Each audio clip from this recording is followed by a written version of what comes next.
ছোট ছিল তখন মনে হতো কীভাবে আমার ছেলেটা খাবে, কীভাবে শরীরে পুষ্টি হবে, যত্ন করে খাওয়াতাম। আর এখন আমাকে বললেই আমি রেগে যাই রান্না কোনো রেসিপি করার কথা। আমার ছেলে সন্ধে হলেই নাস্তাতে কী করব, প্রতিদিন একটা একটা করে রেসিপি করতে হয়।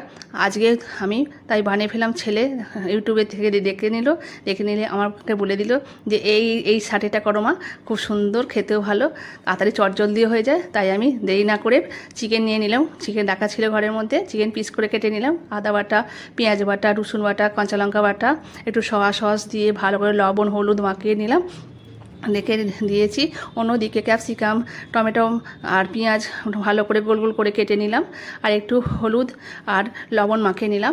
একটা ছড়ানো প্লেট নিয়েছি, 2 চামচ ময়দা, 2 চামচ কর্নফ্লাওয়ার, একটা ডিম ফাটিয়ে সুন্দর করে একটু গোলাম করে নিলাম। ছড়ানো থালাতেই করতে হবে, কারণ স্টিকগুলো বড় বড়, অন্য কিছু বাটি জাতীয় কিছু জিনিসের উপর করলে এটা কিন্তু ডুববেও না, আর এটাও গোলাটাও ঢুকবে না। দেখো বন্ধুরা, আমার রেডি হয়ে গেছে। ছড়ানো থালার মধ্যে একটা প্লেটের মধ্যে আমি করে নিয়েছি। আর এবার আমি গাঁথবো, এবার সবগুলোকে মুন্ডুগুলোকে গাঁথবো। একটা ক্যাপসিকাম, একটা চিকেন, একটা পেঁয়াজ, একটা টমেটো, এইভাবে করে আমি সেটটা তৈরি করে নেবো। দেখো মালা গাঁথার মতো, ফুলের মালা গাঁথার মতন আমি এগুলোকে করে নিয়েছি। দেখো একটা হয়ে গেছে, এইভাবে আমার 4টে করেছি আজ। দেখো বন্ধুরা, রেডি হয়ে গেছে। এইবার পরের স্টেজে যাব আমি। দেখো হয়ে গেছে আমার চিকেন শার্টের স্টিকের মধ্যে গেঁথে নিয়েছি সব একদম মুন্ডুগুলোকে। এইবার আমি গোলার মধ্যে একটা করে ডুবিয়ে ভালো করে মাখিয়ে নিলাম।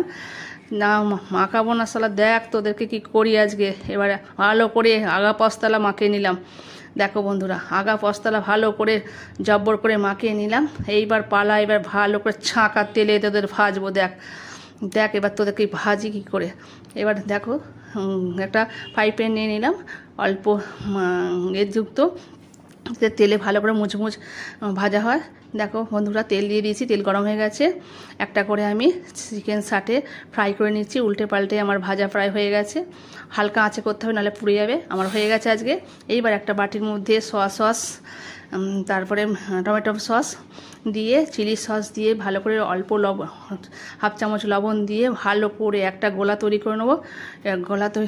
দেখো বন্ধুরা, গোলা তৈরি করে নিয়েছি একটা। চামচের সাহায্যে ভালো করে ফেটিয়ে নেব, নিয়ে অল্প জল দিয়ে আরও ভালো করে ফেটিয়ে নেব। নিয়ে এবার দেখো 1/2 চামচ লঙ্কা গুঁড়ো দিয়ে দিলাম, তাতে স্বাদটা আরও সুন্দর হবে, ঝাল ঝাল মিষ্টি মিষ্টি, খেতে দারুণ হবে। দেখো ভাজা হয়ে গেছে, এগুলো ভাজা তুলে নিলাম। দেখো বন্ধুরা, একদম মুচমুচে খাস্তা হচ্ছে, এটাই খেতে ইচ্ছা করছে, মনে হচ্ছে খেয়ে নিই।